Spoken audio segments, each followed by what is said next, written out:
Good morning, everyone. Actually, it looks like Brent and Vince are on, and those were the two questions that I saw in the channel this week. So I had those loaded up to talk about before we start anything else. Let me kick that off. All right. So, Brent, you had posted a question around like potential planning for either the ABCD up top or uh, looking to pull it down a little bit. And I think it was Tom who posted that on your chart, the bottom that you chose, while we got a nice spike out of it, we hadn't really established that as a true bottom yet and really rolled over. I would agree with that. One thing that I would say is, in order for me to consider something like it's fine to plan and to practice, like just to start to identify areas that could work if that does roll over. But I wouldn't have a plan set in stone. Like I wouldn't leverage ABCDs. I wouldn't leverage anything that's definitive in plans until we can start to breach structure. So I see that you have your 4 hour pivot here. Um, that would have been, and there's a gap right there as well. So this area right here would have been ideal for you to start incorporating as a turning point where if we could break through that 4 hour pivot, then I would say that this is perfectly acceptable to leverage as a bottom. And furthermore, if you go down to the 4 hour, one thing that you can always leverage as a piece of structure to identify if this is even worthwhile to keep targets on there is if you add in that 23.6 and the 38.2 retracement, you could see that we don't actually reach that 23.6.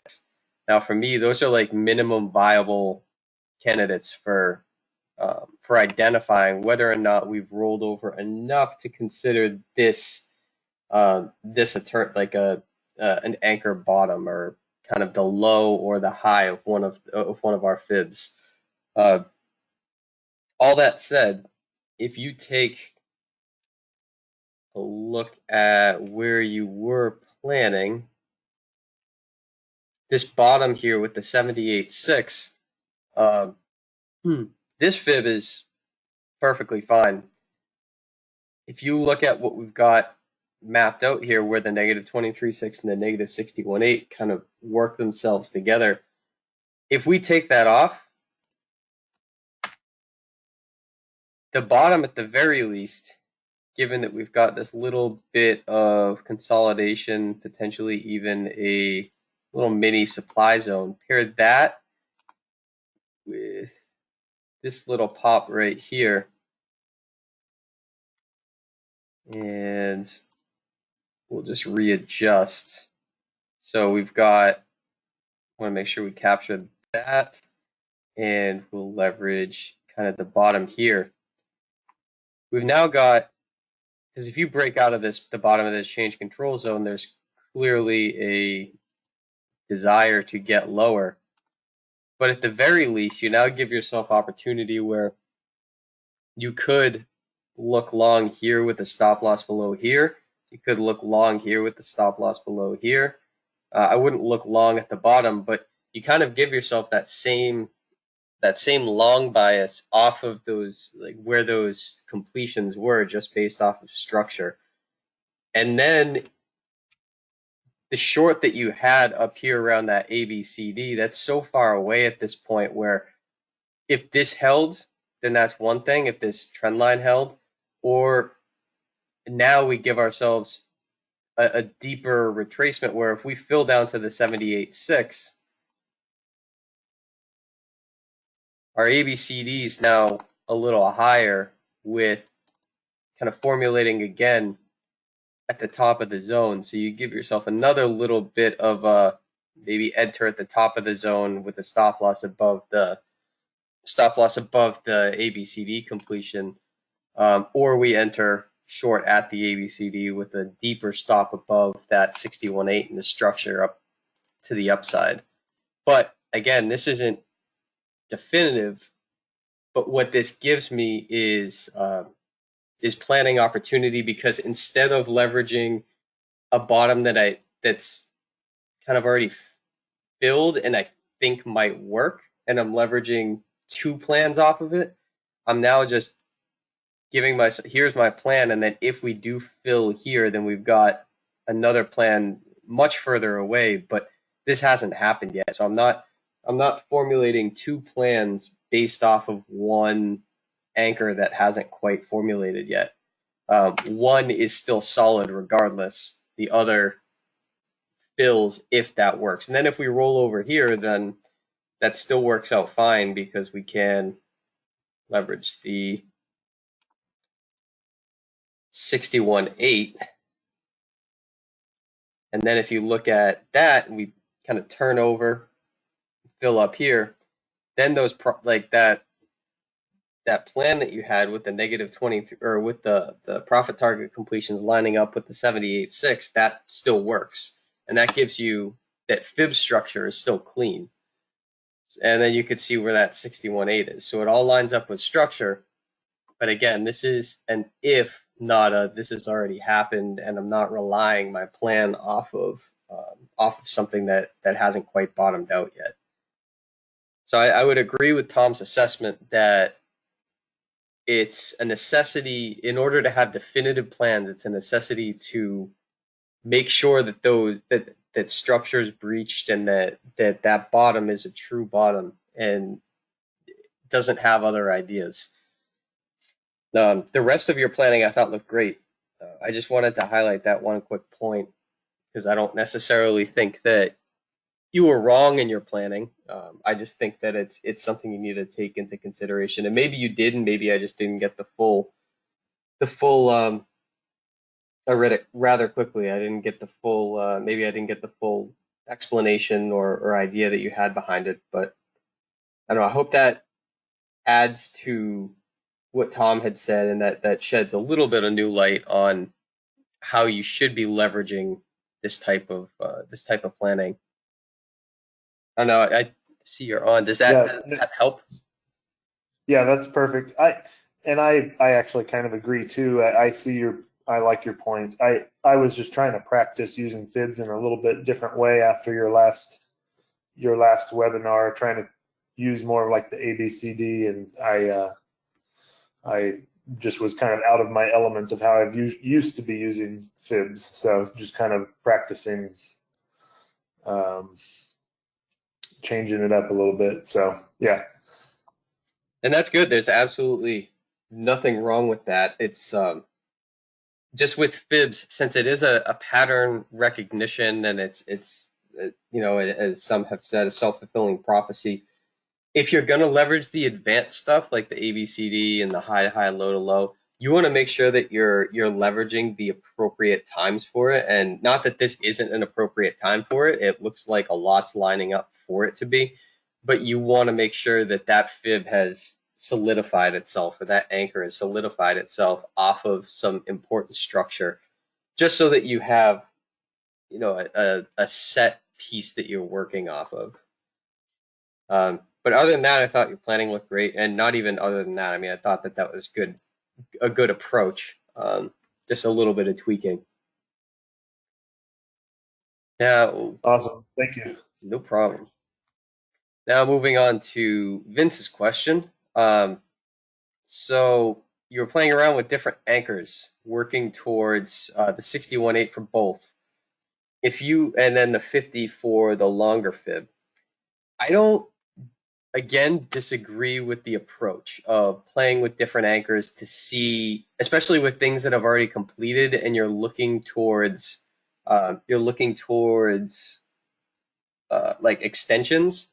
I wouldn't recommend playing with anchors like this if you're looking for a long off of this. Just stick with the ones that everybody does know, but if you go back to something we had talked about, I think it was last week, with if you're unsure or if you're curious, then jump time frames and move between them to see what works. Because if you jump down to the hourly, this is a 4-hour chart. If you jump down to the hourly, this doesn't make much sense. But there is something right in the middle, and I don't know if it's right around this structure, but there is something right in the middle of this wick that does make sense. I haven't mapped it out yet to see, but if we look at, oh, I went up to the daily, not down to the hour.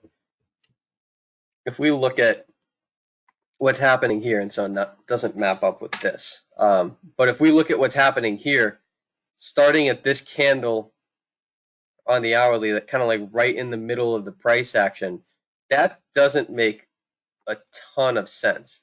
However, if you want to start with the true green, like bullish momentum, and you want to start here, that makes a little bit more sense. And it gives you a different perspective on what your overall chart looks like. So if we add, just kind of bold this since it's right in the middle of a lot of action. Bold this 61.8 here. Go back to your 4 hour. See what that looks like. So that, more so than the others, more so than the 61.8 you had originally played with in the off of the body here, off of that body there. This one makes even more sense. It's just that much more clean and just that much more perfect. If we take this away, we don't need to worry about. We'll readjust. But just to give you a sense, that is pretty dead on. And then if you pair that with what you were looking at with that fib down, which also doesn't work because we breach right past it. Oh, well, maybe. Where's the ABCD? Maybe that's what you're going for. But yeah, if you are going to, while it doesn't make much sense here, because it's smack dab in the middle with no real structure around it, with the exception of maybe like this, it does work better than this, because this, if you look at the overall price action, this is just after everything's already begun. So I don't discourage you from looking at what's transpiring on different time frames and playing with different anchors, especially when the retracement has already happened. But I would just be cautious with where you're grabbing it from. Does that make sense? Open up chat. If I can find the chat. Oh, there it is. Okay, good. All right. With that said, we're going to work on planning out a little bit. We're going to leverage a lot of the stuff that we've talked about already, and we're going to start planning out some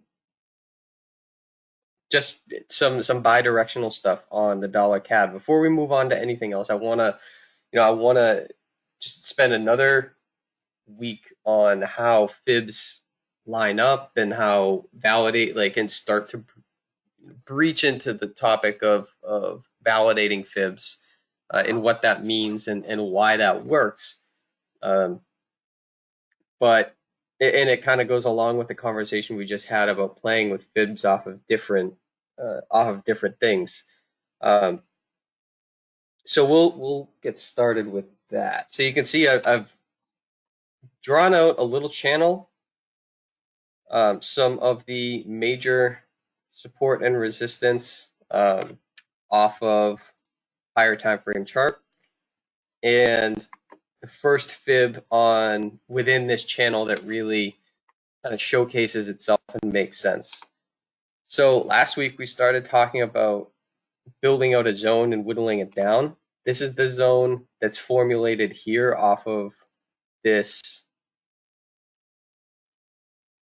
fib structure that we've already got. This was drawn out on the 4 hour, as was this, so we're not going to worry about that yet.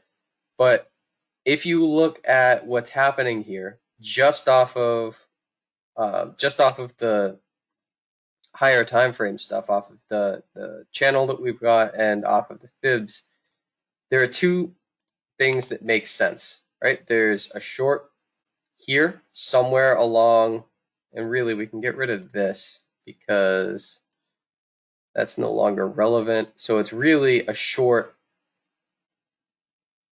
around there for now. If we can push up and test somewhere around here, or I don't know what the 38.2 looks like.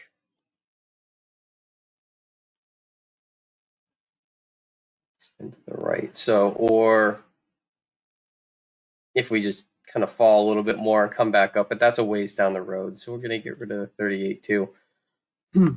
But we've got, there's some to like up here. And then clearly if we come back down and test the negative 23.6, which hasn't filled yet, right at,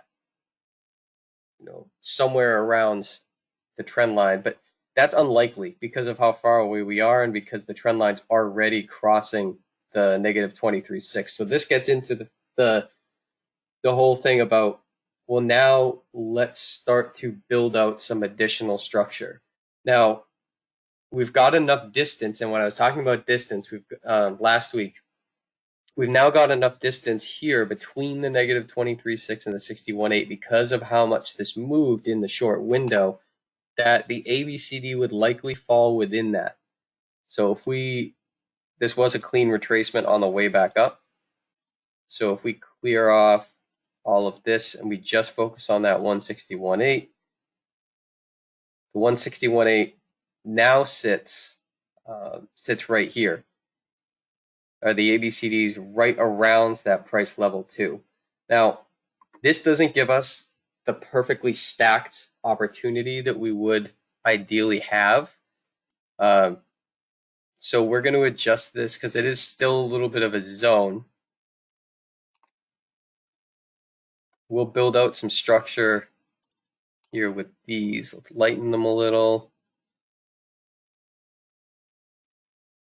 And we're going to get rid of those. We're going to get rid of the actual negative 23.6, negative 61.8 because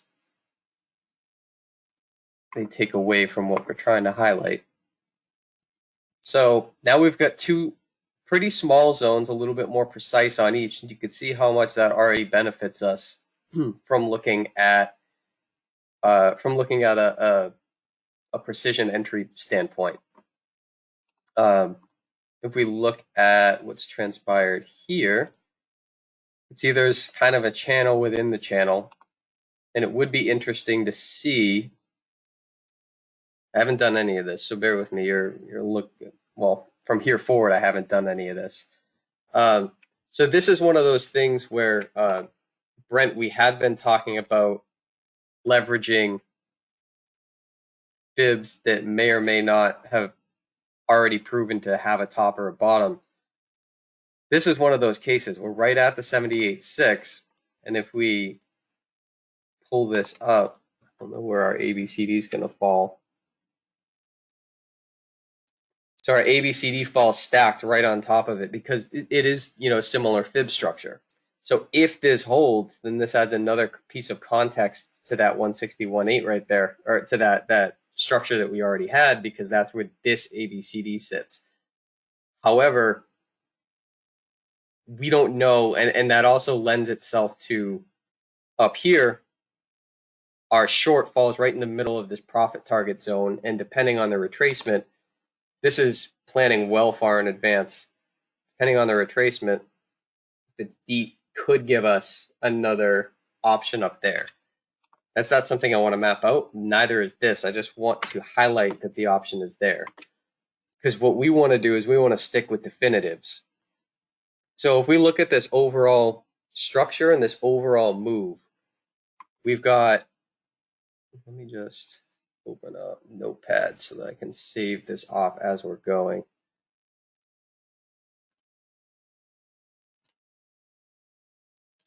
Okay, so we've got UCAD daily. Okay, so we've got structure to both sides. We'll get to that change control in the middle. But now if we look at this run up, there's another component that makes a really important move and a really kind of identifies some of the structure going forward, and that is this run up here. You can see that this is the swing low, this is the swing high. So if we map this out, this 50 sits, it sits lined up really well. The 50 had sat up lined up really well with this fib that we're not sure about just yet. But it doesn't work with what's been established for us as that precise zone. Now, and also this isn't snaps to the right spot. But if you think back to, for all of you who have taken the structure course, if you think back to fibs, there's one thing that stands out to me here that doesn't lend itself to this being an ideal entry or an ideal fib anchor. Can anybody just lead me down the path of where they think I might be going with this and why, which is the more important thing? Because I'm pretty sure I said it earlier today, so I'm sure that you can all glean what I'm getting at. But the why I'm getting at what I'm getting at is more important.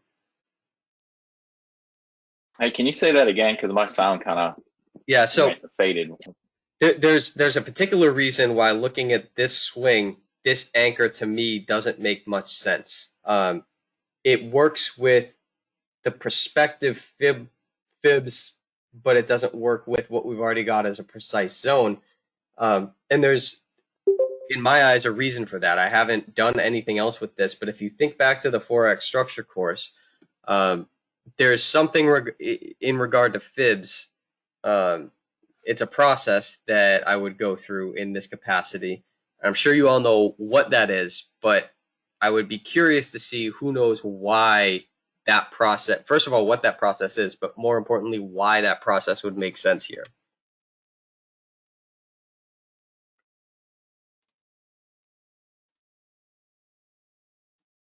If I don't get any answers by, let's say 8:09, it's 8:08 now. But with this kind of thinking out loud, you could go through a progression of looking for a validated fib on your traditional low to high. I don't really see a breach of a significant level, so I think that would kind of rule out high to highs. So me personally, what I would do, and ironically, I charted this about an hour ago, so it's kind of fresh on my mind.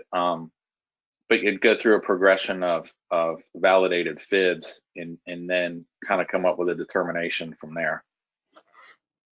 I agree with that 100%.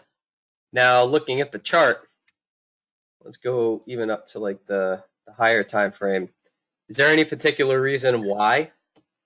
Because just looking at it from an outsider's perspective, someone who looks at, like, if we had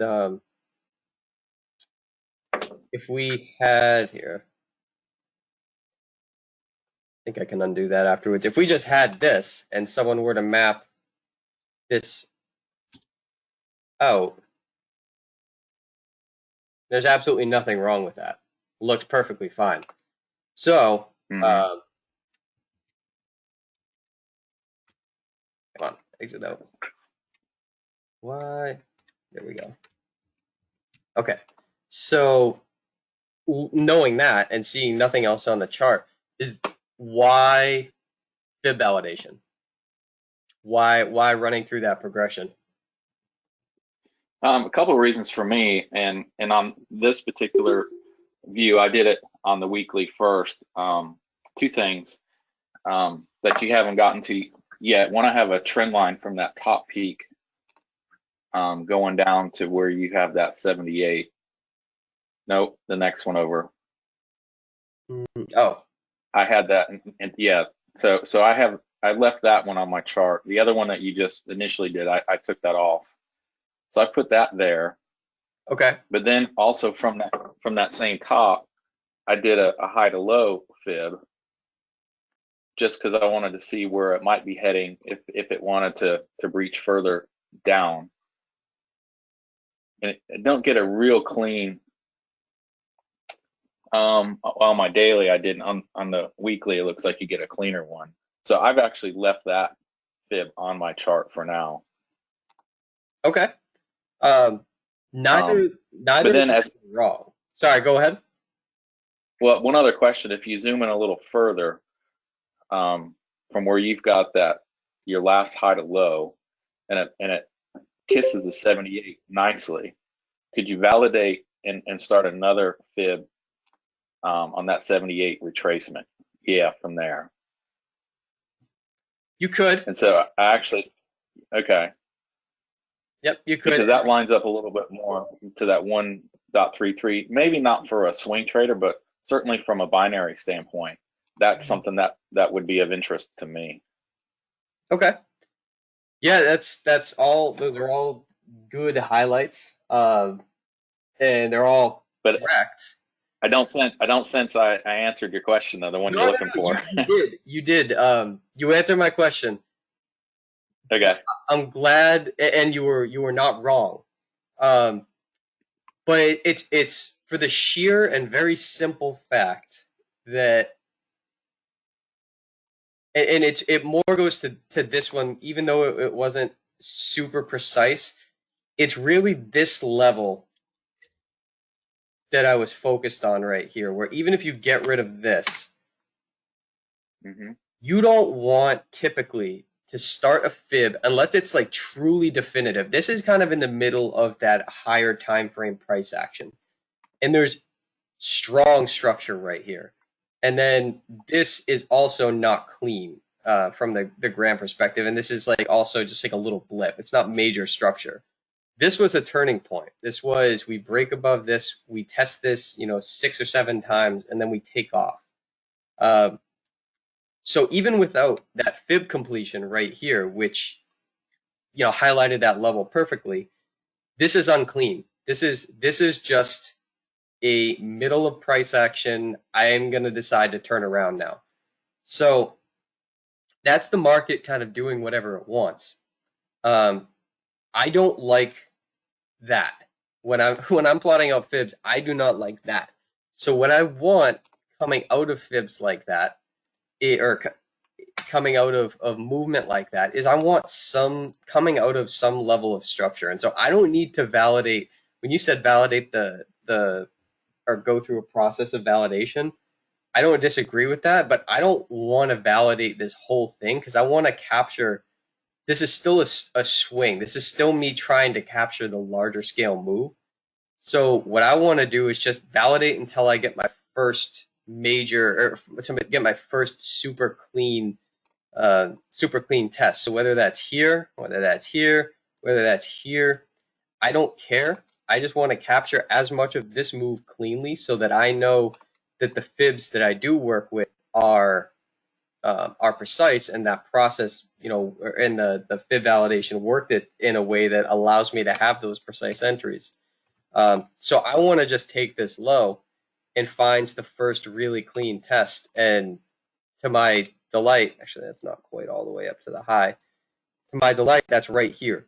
Right, that's the first test that we get is clean. So coming out of this, while it wasn't ideal where it turned around, it gave us a very clean retracement.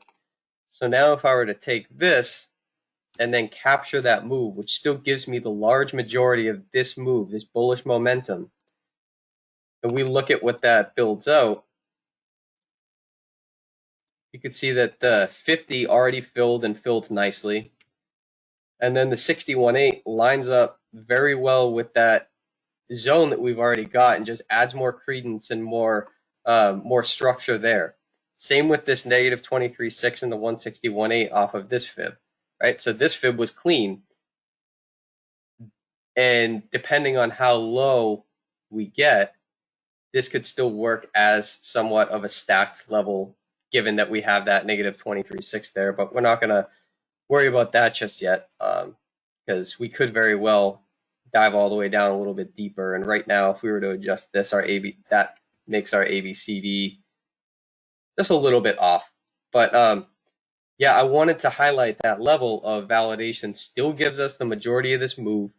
And now it really pinpoints that this level right here, especially since this one already filled and filled very cleanly, that if we were to breach a little bit lower, and especially if we can have this move slowly. This is the dollar CAD, so that's unlikely. But if we can have this move slowly and jump back up here and then come back down and fill somewhere right around here where we've got some additional structure there, that would be great. Now that's, again, unlikely, but because you can see that it is moving rather well. But this, to me, right here, gives us a solid long opportunity with pretty defined targets, right? Get long here, target the lows that it's already made, and then continue the progression of that bearish move. That, to me, works out really well. So we'll save that off. Let's see.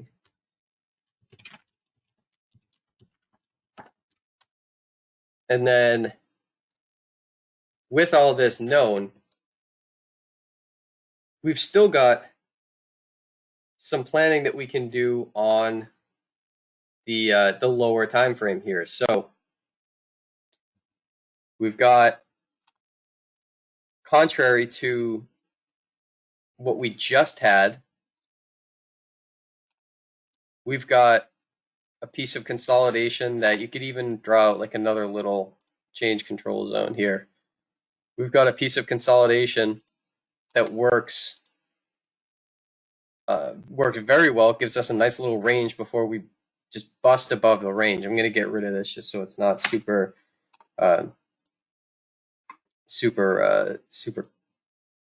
cluttered. But if we follow this up, and this is again planning with something that might not happen yet. We don't know that this is gonna hold as the high, but what we do know is that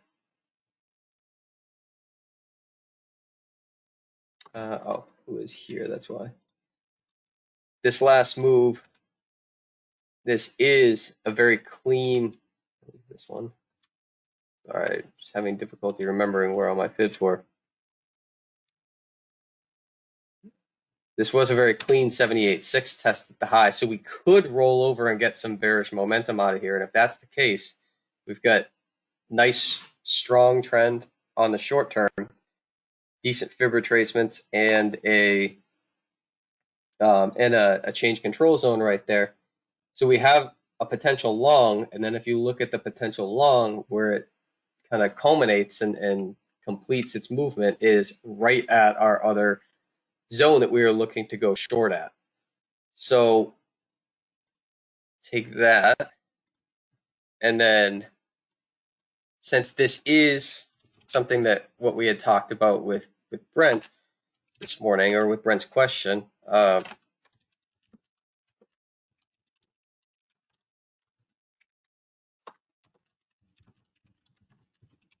then this would all go on the planning section of your chart libraries. And we're going to start to get into, as the weeks kind of move forward, we're going to start to get into putting everything together and start planning out like this, and then executing trades. So I only have, I think, one chart library that's been updated. I think Sam sent his chart library in the 26th, which has just about everything. So if you don't have your chart library done, then make sure you do, because we're going to start to really get into the planning stage like this. But yeah, so now we've got another long opportunity with termination around here if this holds. This is a big if. But if this holds, you can see that we've got just a little bit of additional structure right around this area too. So that would add some credence to that movement. So in all honesty, that's what I wanted to cover this morning was planning, and was taking, before we get into like the super advanced, like the high to high, low to low, which have very unique calls to them. ABCD you can still leverage a lot more than high to high, low to low. So I want to move forward with what we know now, and then we'll start to incorporate high to high, low to low when it becomes applicable. So in all honesty, for this morning, answering those two questions because they led themselves to this planning, that's what I wanted to cover. I wanted to cover the importance of fibs being pushed off of the right spot. Now, the process of fib validation is something that we'll get into as we're planning. For those of you who are unsure what fib validation is, which I don't think any of you are, it's simply the process of taking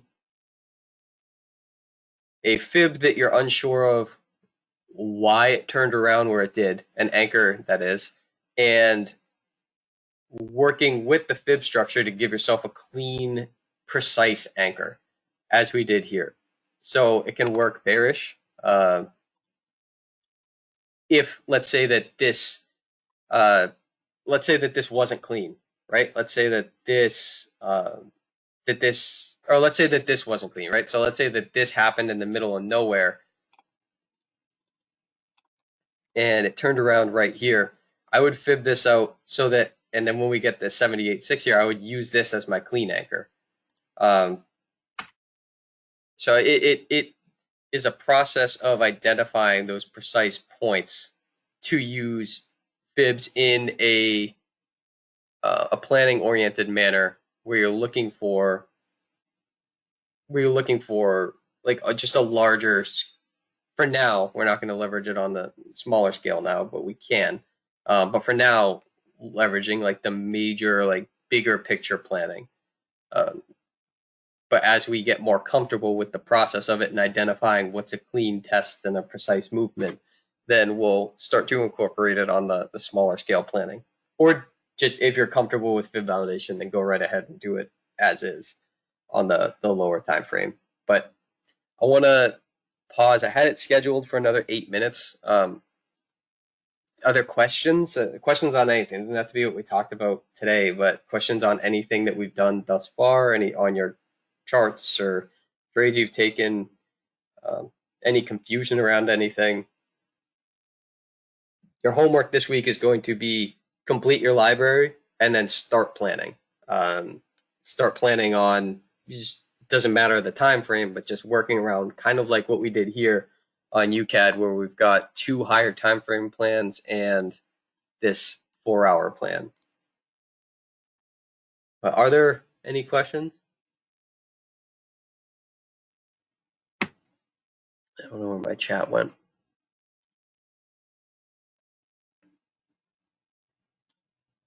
Oh, there it is.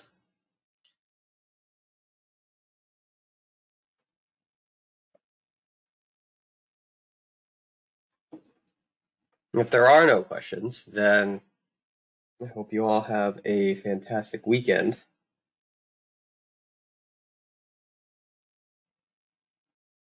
Vince, stay away from China.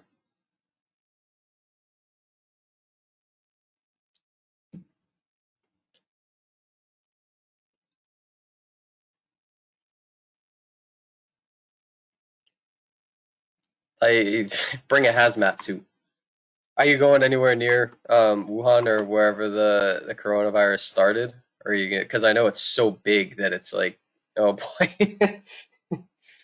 Oh man, start drinking as much orange juice and taking like elderberry supplements now. Although February is like tomorrow, so you could be leaving tomorrow.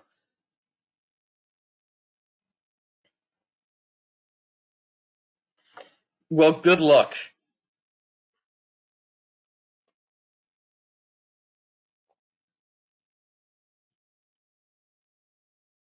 All right, guys. Yeah, keep us posted on how it is over there. I'd be interested to know how they're trying to contain it. But yeah, good luck with that. I don't envy you. First of all, for like a 16-hour flight, but second of all, to land in a contained, quarantined area. I'm good. But have a great weekend, everyone. I will get this recording up. Update your libraries, and if you feel motivated, start planning it out, or start planning out some stuff. And we'll meet up next week to just start executing some trades off of plans.